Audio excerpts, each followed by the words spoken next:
Good afternoon. I'm Julie Decker, President and CEO of the FSU Alumni Association. I and my team are so delighted to welcome you back to the fourth iteration of our Webinar Wednesday series. This series was planned to offer you guidance from notable alumni and university staff who have knowledge and advice to share on their specialized areas. Many of you joining us today are members of the Alumni Association, and I thank you for your commitment to this university and to our organization. I would also like to thank our corporate partners for their generous support, which makes programs like our Webinar Wednesday series possible. Thank you. I have the pleasure of introducing our presenter and National Board of Director, John Crossman. John is the CEO of Crossman Career Builders. He and his team provide resources to executives in corporations in the form of consulting, public speaking, and writing on some of the most challenging topics facing leaders today. This includes career development, relationship development, mental health issues, addiction, race relations, suicide, and communication. In addition, Crossman Career Builders provides numerous resources to college students and young professionals. This includes 6 endowed scholarships at 5 universities, lectures, mentoring, and internships. John is the author of the best-selling book, Career Killers and Career Builders.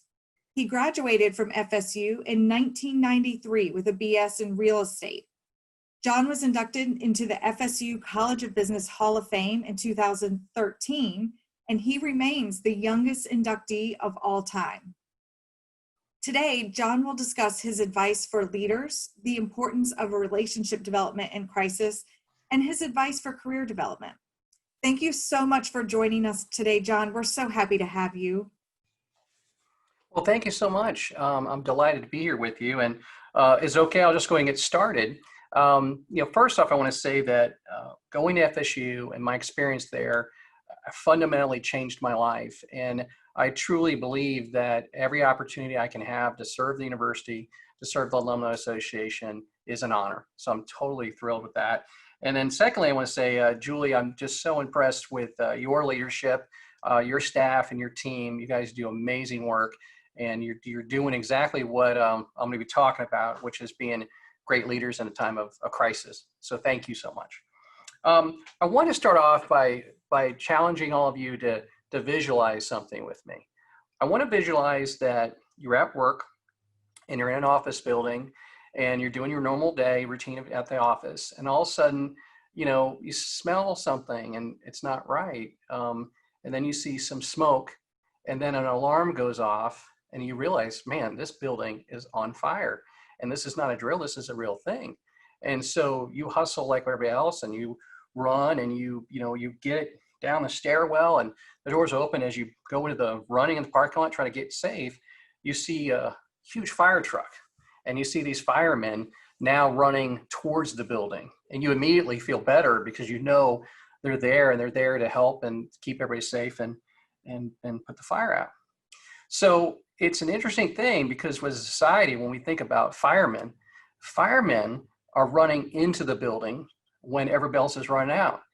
And as a society, we revere firemen, we respect firemen, we have parades they're in, and we cheer them on, and as we should, because they risk their lives to help us in times of crisis. That's pretty amazing. It's pretty awesome.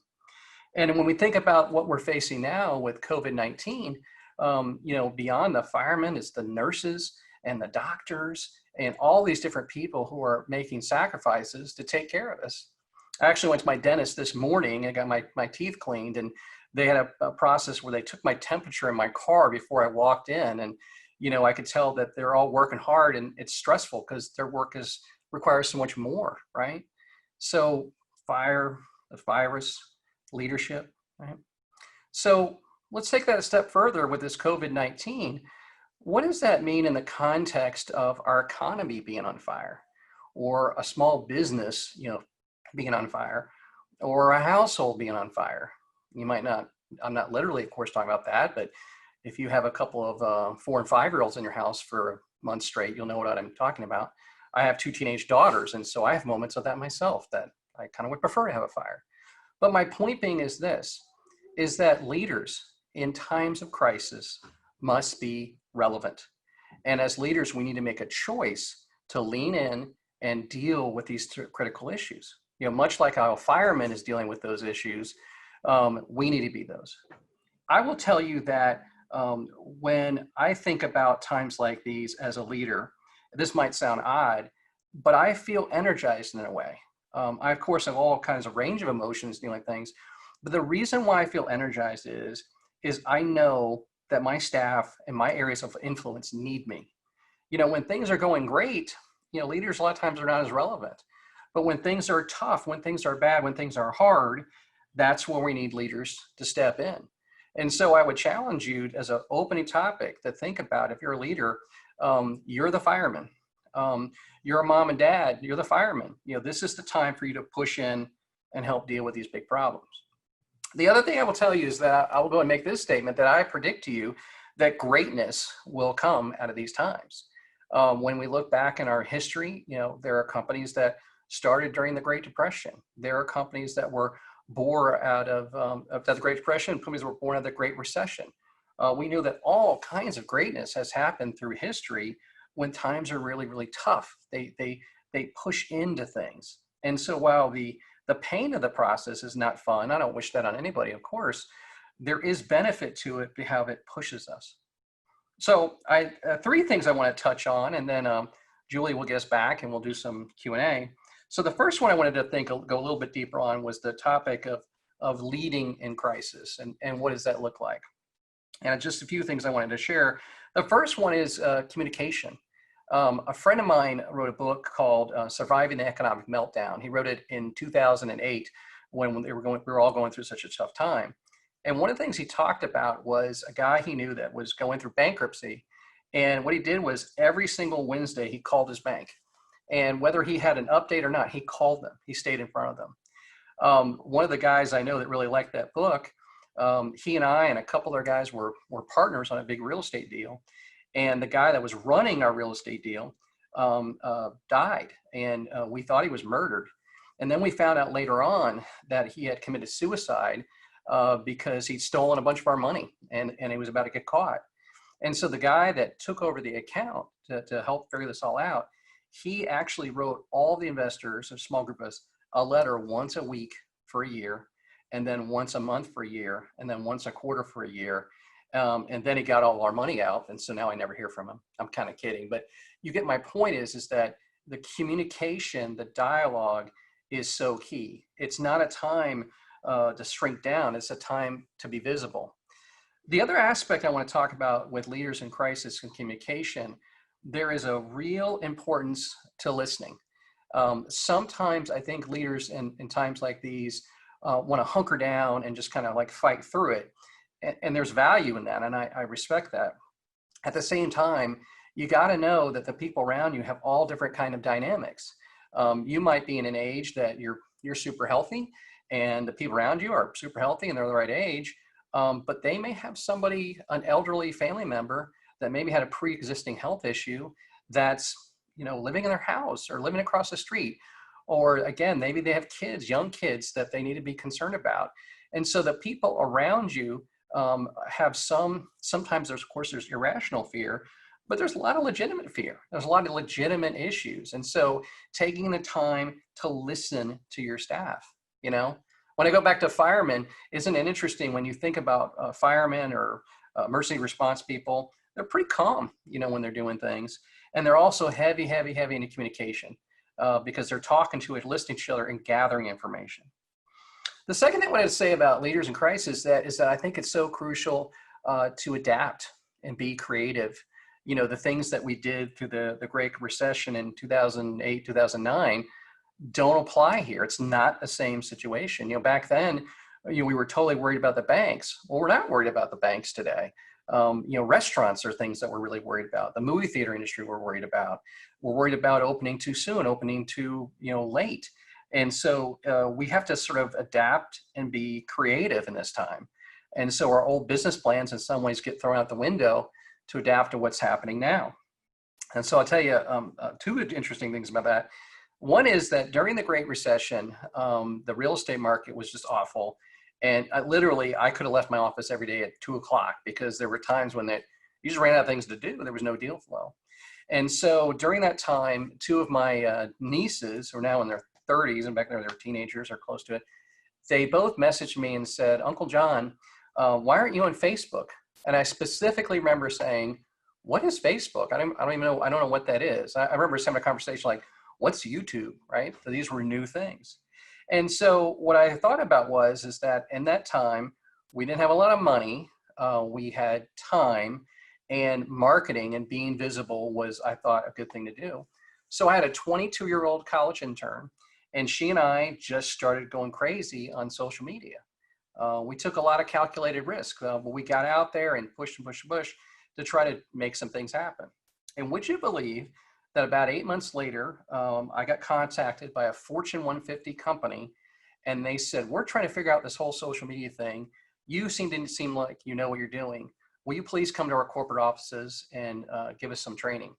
And I did. We did. We went to their corporate headquarters and we told them everything that we were doing. Would you believe that all these years later, I'm still doing business with that client in different kind of capacities, but that was a really key moment in our relationship.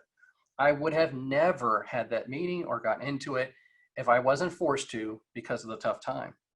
Here's a different one. There's a Publix in my neighborhood we go to all the time.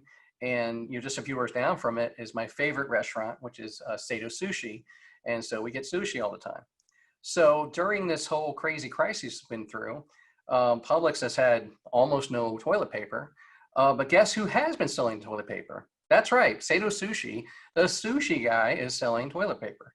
And so, I mean, in my neighborhood, you can message them and say, I'd like 10 rolls delivered to my house. And not only you can buy sushi, they'll deliver it to you. Now, here's what's, to me, as you dig into that's a little bit more interesting is in the world of having leases and running properties, it's actually a violation of Sato Sushi's lease to be selling that toilet paper. And it's a violation specific of Publix's lease, right? So, very easily the owner of the property could say, hey, Sato Sushi, you can't sell that toilet paper. And Publix could step in and say, hey, this guy's violating. But they're not doing that, are they? The owner of the shopping center is saying nothing. They're allowing them to do it. Publix is allowing them to do it. In fact, encouraging this. And I had a conversation with a senior Publix guy the other day who said to me, he goes, John, he goes, as long as this is going on, we're letting all kinds of things like that slide, right? That's adaptive. That's creative. It's creative both on the sushi tenant and both on Publix, and being sensitive and being aware of that. It's funny, in that same conversation with that Publix executive, I said, man, what a bunch of crazy times, for you guys. And of course their sales are way up. So you'd say that's good. And immediately this executive went to, oh gosh, John, I'm just so upset and concerned. And I said, what are you so concerned about? He goes, we're not taking good enough care of our customers. We don't have enough products in. And you could tell how burdened he was from that. And then he started talking about all the different ways they were trying to do to help customers and people in need. And you could just feel his heart, which was pretty cool. So as leaders in crisis, we need to be able to adapt, be creative. The third one, as far as leading crisis, is that I think that there's real value in making sure you're getting your rest and modeling that. When you fly in an airplane and you get the directions of, if the oxygen mask drop down, you put it on yourself first and the child second. Why is that? It's like that because if you put the mask on the child first, you're dead, and then you can't help the child. And what I'm seeing a lot of when I'm talking to leaders in this time is they're in exhaustion. And, that's going to bite us all. If we all get too tired, we're more likely to get the virus, but we're more likely to have other health issues. And that puts us in a position that we can't help other people. So I tell you, as leaders, it's old school of, making sure you're measuring your hours of sleep, making sure you're getting some light exercise, do some journaling, doing some mindfulness, some mental health stuff, calling a good friend. Like I might call Julie and just complain about something, but I get things off my chest. And so I'm feeling my feelings, which is a good thing. And we're processing that. And then with our employees, we need to do the same thing. And if we see some that are pushing themselves too hard or maybe they're just feeling things overwhelming, encouraging that practice of mental health is really key. I want you to remember as leaders that we will get defined by how we behave when we're needed the most. And people need leaders right now. And so really being thoughtful and intentional with that is just super, super important. So let me go to my second big point, and that is being an employee in a time of crisis. And what does that look like? Well, first off, I want to define the word leadership. I read a book one time that said that a leader is anyone who seeks to influence others or seeks to influence a process or organization. So by their definition, a leader is a teacher, a leader is a coach, a leader is a parent. So one time, my company is real small. We got asked by a big company, big Fortune 500 company, if we consider ourselves to be leaders in the industry. And I put that definition out there and I said, by that definition, I consider myself to be a leader in the industry, even though I have a little small company. The reason why is because I'm seeking to influence the industry, right? Like by writing a book and giving speeches and leaning in there on tough conversations. I want to do things to help influence and make the business community a healthier and better place. So you're an employee at a company. You don't have a big fancy title. You don't have a bunch of direct reports. Can you be a leader? You can, absolutely you can. You could be the receptionist, you could be a janitor, you could be a security guard, you could be an assistant or analyst or any number of positions in a company and be a leader. As long as you make the mental choice that you're going to influence others, okay? And so I would tell you that as an employee in a company in a time of crisis, here's what I tell you to do. Don't complain, don't gossip, don't do anything that's going to make the situation exasperated. Don't be a fear monger. Don't, all those kinds of things that are toxic and poisonous. You got to go for a good long run before you go into work or whatever you need to do to get that out. And then when you're at work, you need to do everything you can to influence other people. I'll give an example, and one of them is just being a good old-fashioned cheerleader. I have a friend of mine who's got a very cool job, senior job, and he works for economic development for a community. And he and I are buddies. And so during this time, I was thinking about him and all the responsibilities of his job. And so I emailed him and I said, hey, gosh, is there anything I can do to help you out? Let me know. And so he emailed me a video, a really cool video that his economic development group had done for the community. And he said, hey, would you mind sharing this on your social media and promoting it? And I said, man, no, I'm glad to do it. Super cool. So I put the video on my Facebook page and I might have put it on LinkedIn or something like that. And I just said, oh, hey, check this out. Well, that was several days ago. And yesterday, a kind of nutty guy commented on my post on my page, and his comment to me promoting this video and honoring this leadership in this community, he commented WTF ? That was his comment to me. I don't know this guy. And so I replied back to him and I just said, thanks for sharing that. I really support these local leaders. I think they're doing a great job. And I went on and said that. And then he came back and said something else kind of kooky. And I said another thing like that and kind of went back and forth. I think I finally wore him down, but I really tried to be kind and reaffirming my position. And then I kind of forgot about it. I was like, just started to think about it. And then this morning, I saw on Facebook had all these activity, and it was the Economic Development Commission, the committee, going by and liking every single one of my comments. I was shocked. It didn't really occur to me that they'd be reading them, but they were, right?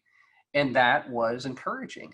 If anybody is just watching the news, reading the news, they're going to get down. Like all the memes we've all seen about this crazy 2020 year and all these bad things happening, there's enough discouragement. So everything you can do to encourage, be a cheerleader, be positive. And here's the key thing, being a problem solver, being a problem solver. I go back to SATA when that toilet paper issue, like they're solving a problem, right? And so, gosh, if you're at your office and you're thinking, man, some people aren't wearing masks, instead of thinking to yourself, they're terrible people for not wearing masks, maybe they don't have any masks. I mean, maybe you can help find some masks to give to them, right? So finding ways to be a solution. Maybe you have the ability to work a ton of hours, but somebody else is more limited, and maybe you can help give them some of your time, or you can work from home and some other buddy can't, so you work from home so that you give the other person some space that they can come in, because that's how they need to do it. I think finding every way to try to be about solving problems. I have another client I was consulting with last couple days, and they have a shopping center, and a bunch of their tenants are reopening. And so the question is that how do we let people know these tenants are open for business?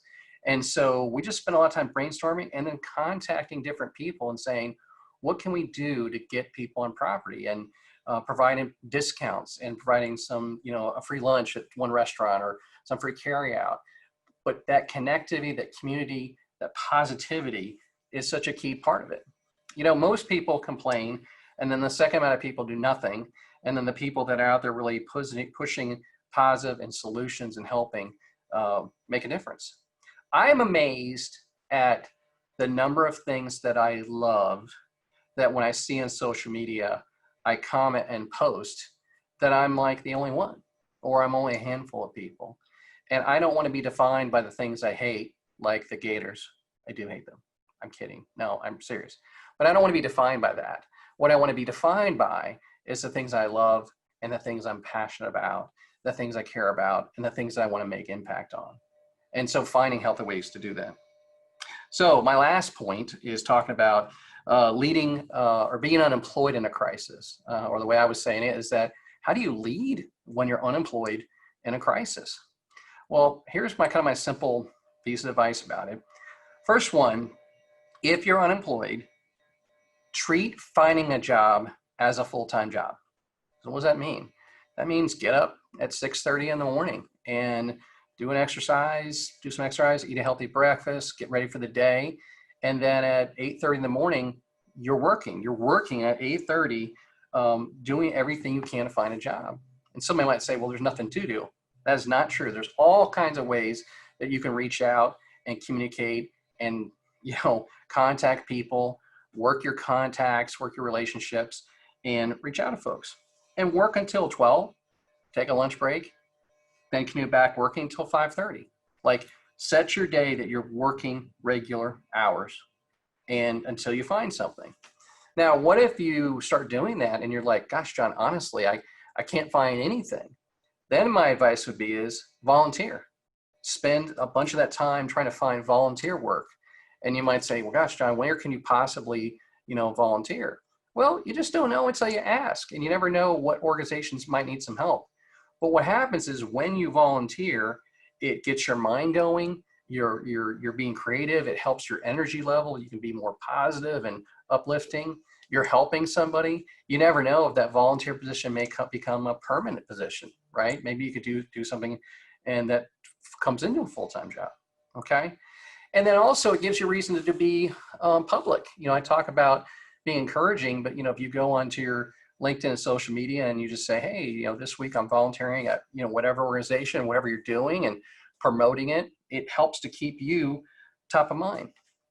The other thing I would say in that whole scenario is encourage others. As you're out there looking for employment, what are some ways that, maybe you're aware of other people looking for employment, and you give them leads. If you hear about something that's not a match for you, pass it on to somebody else. But that energy, that push is what is so desperately needed right now. And there's lots and lots of places where people need help and need encouragement. You can do that. I know that a lot of college students are really concerned about graduating, and I know that a lot of them are concerned about finding employment, and I get that. It's a scary time. But one of my pieces of advice that would be is maybe contact somebody and say, hey, I really need to find a summer job. I don't have anything. Could I just come and volunteer for you for a half day? Come to your office, do whatever you need me to do. I'm gonna volunteer for a half day. And if that goes well, maybe let me volunteer for another half day, right?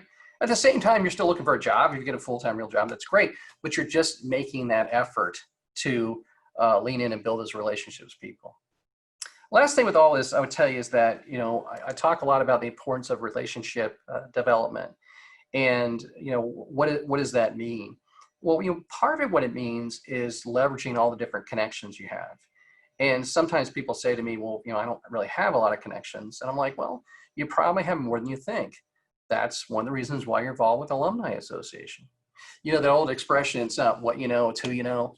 That expression's actually wrong. It's who knows you, right? And so wherever you are, do you know the FSU alums in your community? Do you know that, like, if you email an executive and the subject line says, I'm seeking a job, maybe they'll look on it. You put the subject line, FSU rocks, or, something cool announcement at FSU, and then you say, hey, I thought you might want to see this article or see this new screensaver thing or something like that about FSU. When you have that connectivity, then that leads into a conversation. And then the last thing is sort of just on that the relationship part. I do a longer version of this, but I often challenge people to think about, what does the word mentorship mean? And then we think a little bit about what the word charity means. And then what does the word relationship mean? Well, charity is when we give and we receive nothing back. And it's one-sided. Relationships are a healthy giving and receiving. Relationships are, how are you, look at me. And if there's not a balance to that, it's not really a relationship, and it's probably not going to end well. Charity relationships don't typically go long term. So when people in business are seeking mentors, I always say, are you seeking to have a mentor relationship, or to be a mentor charity case? Okay. If you're a mentor charity case, you're going to get a little bit of help for a little bit of time. But mentor relationships, that lasts a lifetime. And so what I would tell you is that at any point you're thinking in your mind that you're going to reach out to somebody and you want help from them, think about what it is you're going to do to help them, right? If you're asking them for a job or wisdom or connectivity or whatever, what are you going to also be able to bring to the table? And that might just simply be a handwritten thank you note. That might just simply be, again, encouraging, or posting something great on social media. But really work to make sure you're staying in balance. You don't want to be the kind of person that jumps out to all these people only when there's a crisis. And you don't want to be a person that just receives all the time. You want to make sure that you're giving and are in balance, And listen, if you're somebody that's on this that actually is in a great position and you have extra time, you have extra money, resources, now's the time to maybe find some ways that you can help. And you could contact people like Julie and some other people in leadership positions and say, hey, maybe I can help out some people who are really struggling during this time. What can I do? What can I do to be of service? And we have lots of great leaders in our community that can help connect them with people in need. With that, I think I'm done. I hope that was enough. Perfect. Wonderful. John, you can see me on your screen? Yep, I see you. Good. Wonderful. I'm here. Wonderful to see everyone. Thank you so much. I knew that you were going to be fantastic, and I'm so thankful that you could be with us today. I wrote many notes that I want to talk with you through as we go through a little bit of Q&A, but I'm going to go through some of the questions that were submitted ahead of time. Okay. The first one being, what advice can you give to leaders who are finding it challenging to motivate their teams who are new to working remotely right now? Right. Well, I think that there's several things. The first off is I really like being informational and inspirational. Like it's like with my kids, I like with my teenage daughter saying, hey, grandma's in need, we can't visit her and I worry about being alone. I really need you to help check on her and be part of this solution, right? And I find that to be very empowering, to my children, like, hey, I have value, I have purpose. And so I think that when you're taking the time with a remote employee and you're saying, hey, you have value, you have purpose, like what you're doing here is very impactful, it's meaningful, right? When I was at the dentist this morning, the hygienist got done and I looked at her, I said, what you are doing are so important. You were doing something very important, because I wanted her to know that, because I believe it, but also help motivate her throughout her day. So if you have remote employees, I think that there's that. So that's right. The second thing I'd say is listen. I think taking time to check in with employees. I have a woman I work with, and she doesn't work direct for me, but we work same area. And we were talking recently, and her granddaughter is on a aircraft carrier like out in the Pacific somewhere, and you had all those concerns about COVID. Well, the other day I checked in and I said, how's your granddaughter? She said, oh, she has COVID. She tested positive, right? And so I'm really glad I'm aware of that. And so when I see her, I know she's still working hard, but I really go in and say, hey, you know, how's your granddaughter doing? Does she need anything? But you got to slow down. You got to listen to people, right? So if somebody's working out of their home, you know, how is that going for them? And are they having any particular struggles? Maybe they need to be on Zoom calls and they're doing them on their phone because they don't have a camera. And maybe you could have a camera sent to them, right? So there's that listening. And then I think the third thing is I would give some people some grace. And like it's a complex time. I think there's a lot of complex emotions. And so I would say, you know, sometimes some things happen. My guy that works with me and helps out with computer stuff, he got a text at 2 a.m. that his nanny was sick. And so he texted me at 6 a.m. I'm glad he waited till 6 a.m. and he texted me and said, wasn't a meeting today. And of course I was super relaxed with that. I mean, it's crazy times, like, right? Like it's okay. You know, it's totally okay. So those are maybe 3 quick advice on those.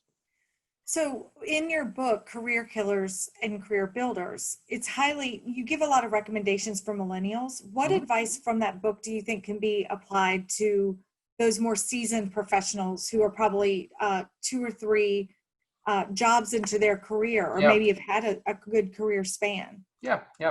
Well, you know, one thing that I found interesting in all the research and work I've done is that when you're working with, you know, super achiever kids, like kids that go to FSU and then 10 years later and they're doing super achieving things, sometimes people have asked me that, do I see in them their challenge being dealing with failure for the first time?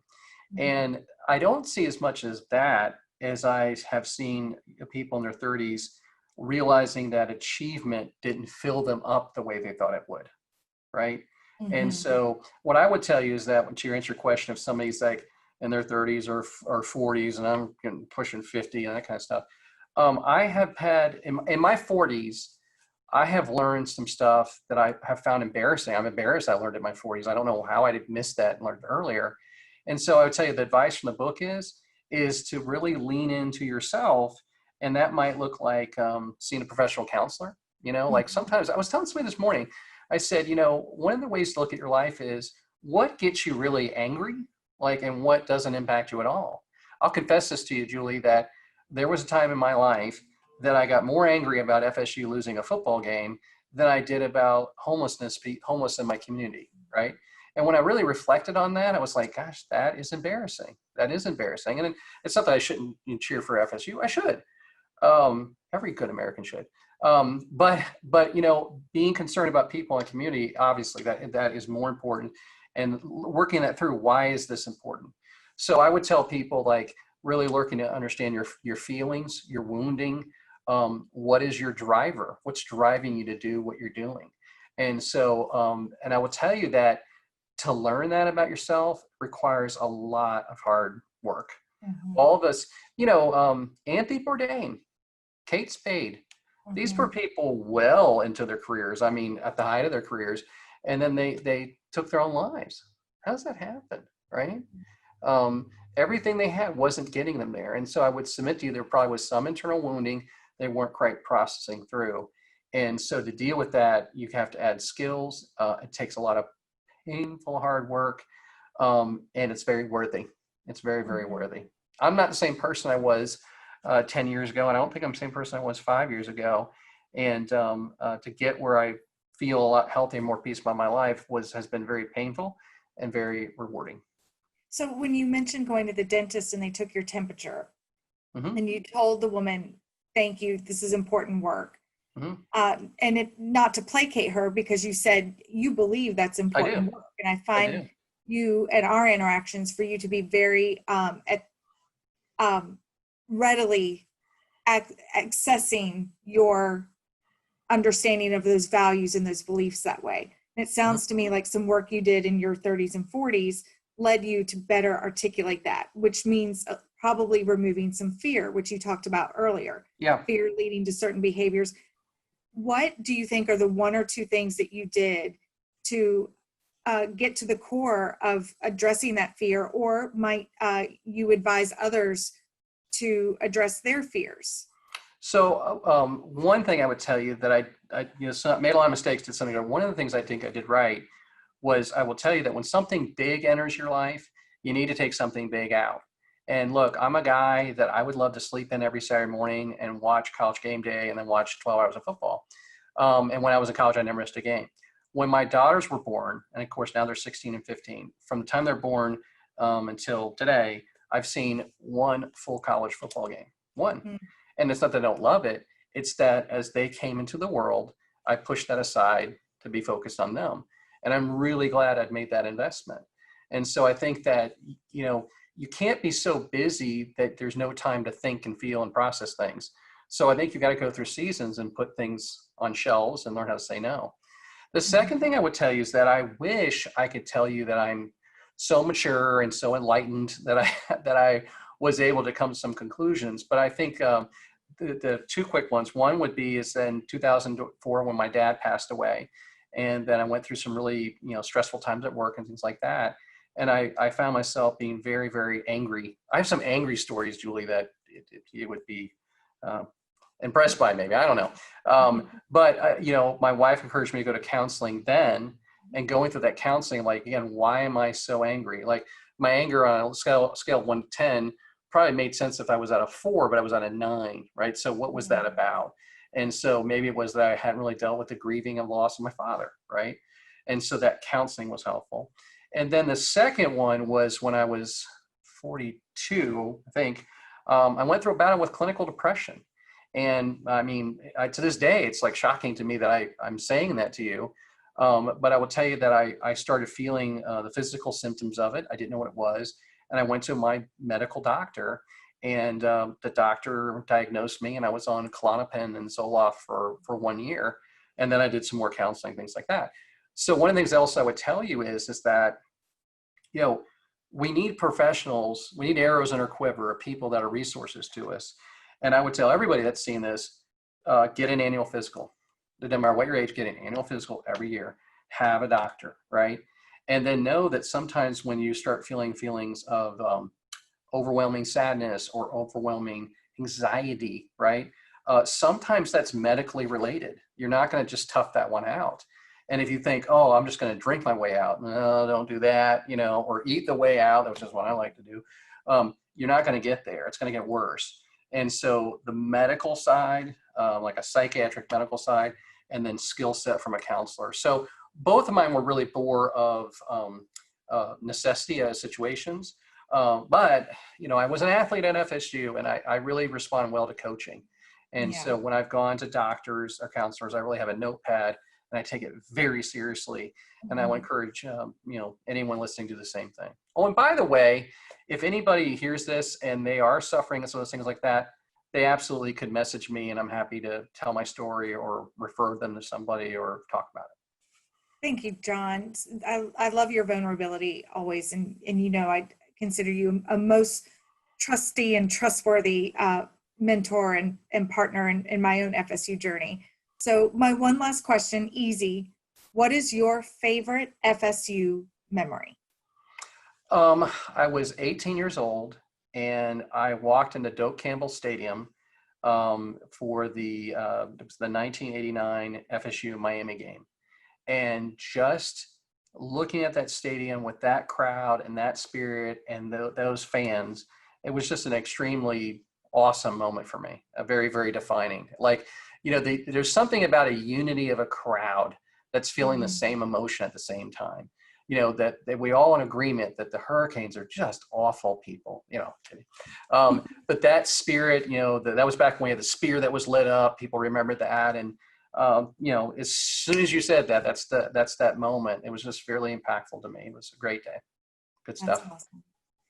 Well, thank you again, John. It's alumni and certainly volunteers like you that make us better on campus and make an impact throughout the world. So I want to thank you for taking time to share your expertise with our fellow alumni and friends who will certainly be watching this.